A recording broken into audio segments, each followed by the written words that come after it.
So within your business, you have 4 types of people working in your business. And we use 2 variables to put those 4 types of people on this chart. The first variable is to the degree that they live your core values.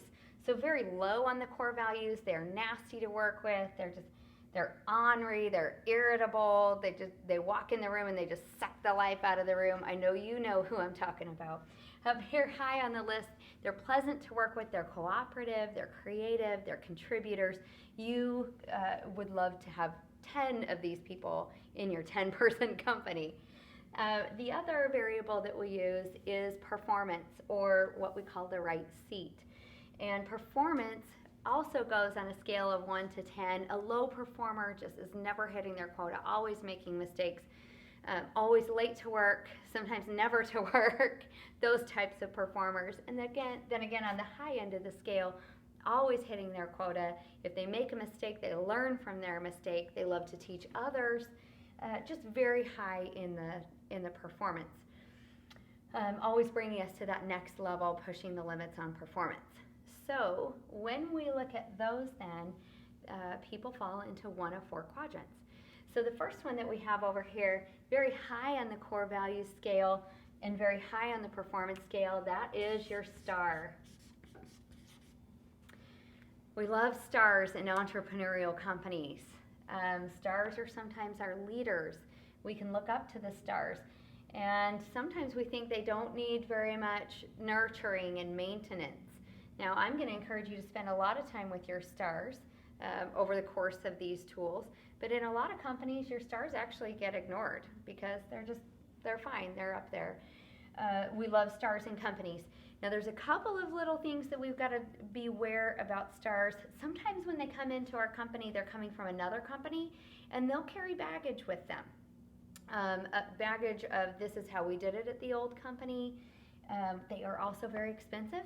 Stars are expensive to hire. They know that, so they'll negotiate for the higher rates.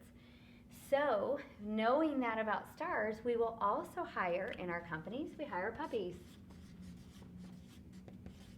Now, puppies, very high on the core values scale, because operating on an EOS company, we don't hire anybody in the company that doesn't live our core values, and we've got great processes for that. But with puppies, they're not very high on the performance scale yet. So what do we need to do to puppies, to real puppies? We train our puppies, and it's just like this with our people. Puppies need a lot of nurturing and care and training.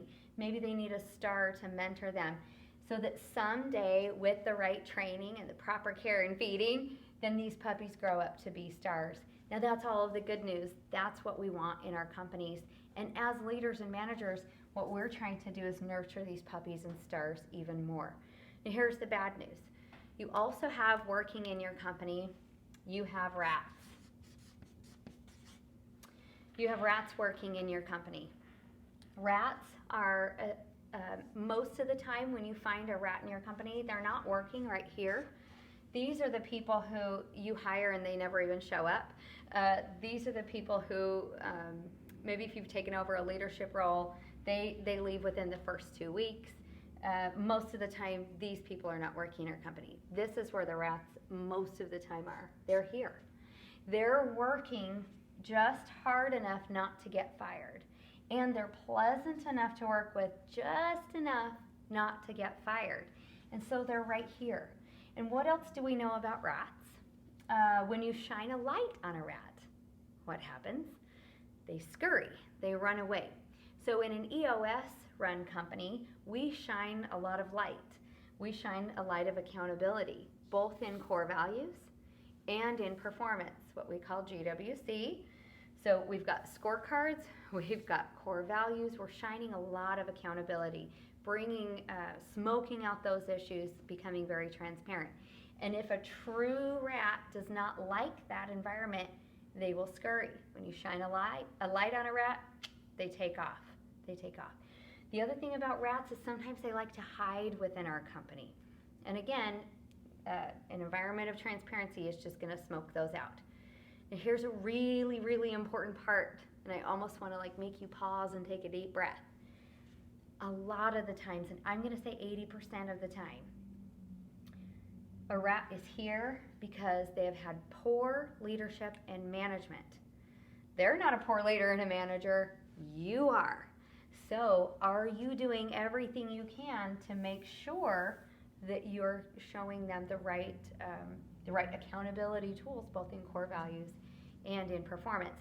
And when we start to implement those tools within companies, what I found is 80% of the time, the people who were here, they go, oh, this is how you want me to behave in the company? Oh yeah, I love that. I love that we're all united around core values. And they also say, oh, this is how you're measuring me? I didn't know that. I wasn't aware. And so they'll rise from here to here. And can we live with people in our company right here? Well, absolutely we can. We don't need everybody in the company to be a 10-10, a rock star. That's utopia. And it's kind of like unicorns and I want to say puppy dogs, but puppies are right there. Unicorns and lollipops, to expect that everybody is living right there. So we can do that with good leadership and good management.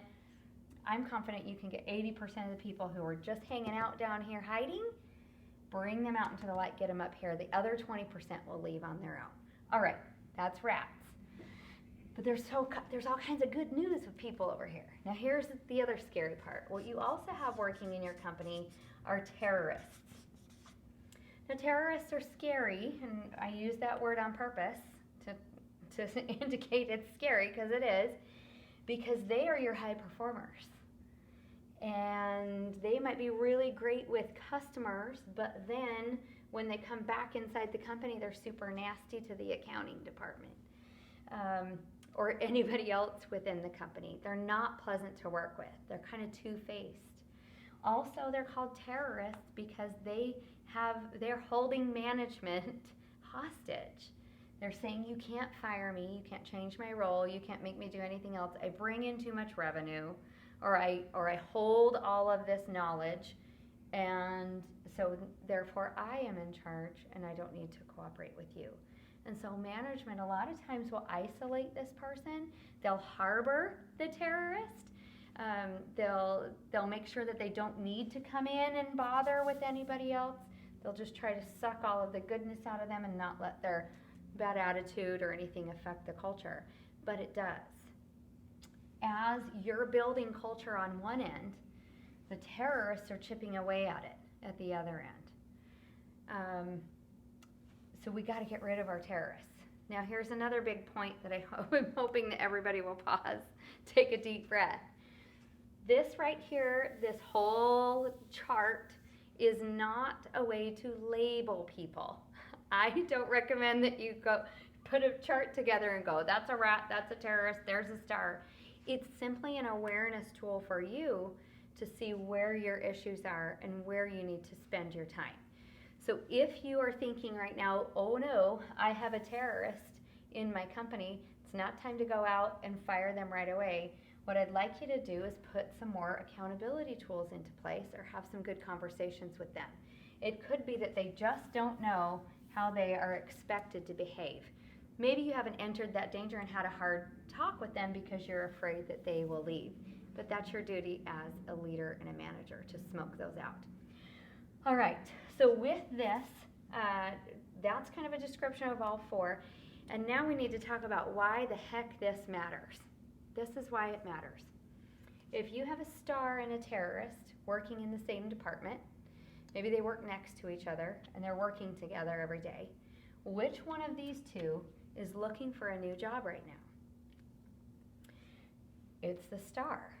The star knows they're a star. They know they have a lot to contribute to the culture and to the performance of the company. And if they're forced to work next to a terrorist who's nasty, the star is looking for a new job. The terrorist has a comfy, cozy home. So if your star exits, or your stars exit, who's left to train your puppies? Well, that's your rats and your terrorists. And pretty soon, you have a company full of rats and terrorists. It's very hard to grow a company and keep a company running that's full of rats and terrorists. So what we're going to do, what we do with all of these tools, is we work to get everybody moved to this quadrant here. we give them a chance. We put together all of our best efforts to be a great leader and a manager, and every once in a while, we have to make a call and let people go. Every single time that my clients have tried and worked with the terrorists and then decided it hasn't worked and made the decision to let them go, all of these boats rise, and they replace this performance from the terrorists. In fact, most of the time, customers and employees within the company look at the leader or manager and say, it's about time. What took you so long? So that's our 4 types of people. Hopefully that was helpful.